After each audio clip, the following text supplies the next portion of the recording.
Assalamualaikum warahmatullahi wabarakatuh. Perkenalkan, saya sebelumnya Muhammad Ali Abu Bakar Basir Usmar. Saya ingin menyampaikan satu pidato yang bertemakan kesehatan dengan judul penyakit paling mematikan di Indonesia.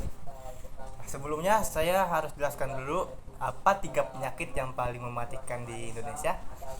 Yang ketiga dulu ya. Yang ketiga itu ada diabetes mellitus, yang kedua itu ada penyakit jantung koroner, dan yang pertama yang paling mematikan di Indonesia menurut data adalah penyakit stroke. Saya di sini akan menjelaskan penyebab dan pencegahannya untuk kami para anak-anak muda, gimana sih caranya untuk mencegah penyakit tersebut. Sebelumnya saya akan menjelaskan dulu sedikit ya tentang tiga penyakit ini. Yang ketiga itu penyakit diabetes mellitus. Kenapa sih ini bisa terjadi? Yang pertama, karena itu terjadi resistensi insulin dalam tubuh. Apa itu resistensi insulin? Resistensi insulin adalah penolakan hormon yang terjadi jika kenaikan gula darah terus meningkat, yang disebabkan oleh kegiatan sehari-hari kita, atau kita terlalu banyak mengkonsumsi yang namanya itu gula. Nah, gula ini bisa menyebabkan gula darah di dalam tubuh kita itu naik, sehingga bisa menyebabkan yang namanya itu pembusukan jika terjadi luka. Contohnya luka di tangan. Jika pengidap diabetes mengalami luka di tangan, itu akan seiring waktu akan membusuk ya, dan terpaksa harus diamputasi. Itu penyakit yang ketiga. Penyakit yang kedua yaitu penyakit jantung koroner. Penyakit jantung koroner ini disebabkan oleh meledaknya atau pecahnya pembuluh darah arteri yang berada di sekitar jantung. Disebabkannya itu karena yang pertama itu ada gaya hidup, dan kedua itu pola makan ya.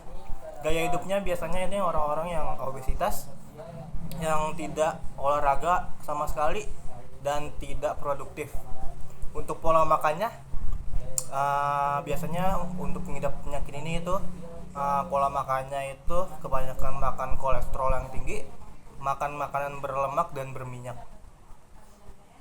Dan yang pertama yang paling mematikan itu adalah penyakit stroke. Penyakit stroke ini sama ya dengan penyakit jantung koroner, yaitu meledaknya pembuluh darah tapi di otak. Itu terjadi karena ada pikiran stres, dan juga pola makan yang tidak sehat. Makan makanan berlemak, makan makanan kolesterol dan juga berminyak, itu salah satu faktor yang paling utama. Sebagian besarnya itu karena pola makan tersebut. Nah, di sini saya akan menjelaskan ya, gimana sih cara pencegahannya agar kita tidak terjangkit oleh penyakit tersebut. Di sini saya akan menjelaskan tentang dua ya, yaitu pertama itu ada kebiasaan atau pola hidup, dan yang kedua itu ada pola makan. Di sini saya akan menjelaskan yang pola makannya dulu.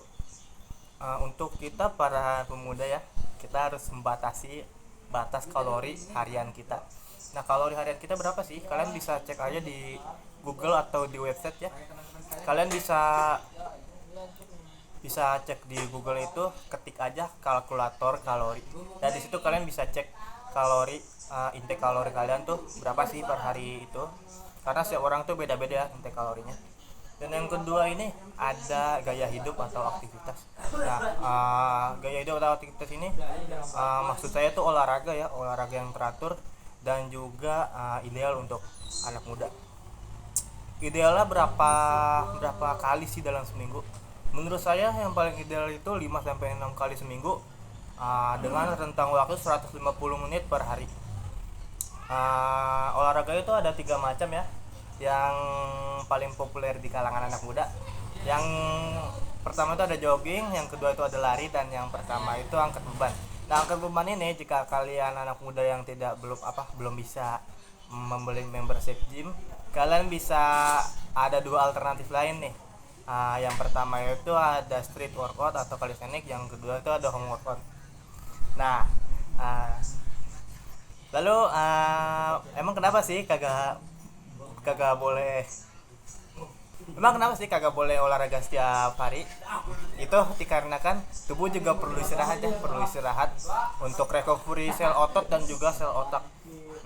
Jika kalian olahraga setiap hari dengan rentang waktu yang tinggi, dengan intensitas yang tinggi, maka kalian akan lebih meningkatkan malahan ya resiko penyakit jantung dan juga penyakit stroke. Mungkin cukup itu saja yang bisa saya sampaikan. Sebelum saya tutup pidatonya untuk kali ini, saya ingin berpesan kepada kalian yang sudah memulai gaya hidup sehat. Tetap semangat terus, jangan dengarkan kata orang lain. Tetap konsisten dan terus semangat karena sehat itu pilihan. Saya Muhammad Ali izin mengundurkan diri. Maafkan jika ada maafkan jika saya ada salah perkataan. Selebihnya saya mohon maaf. Assalamualaikum warahmatullahi wabarakatuh.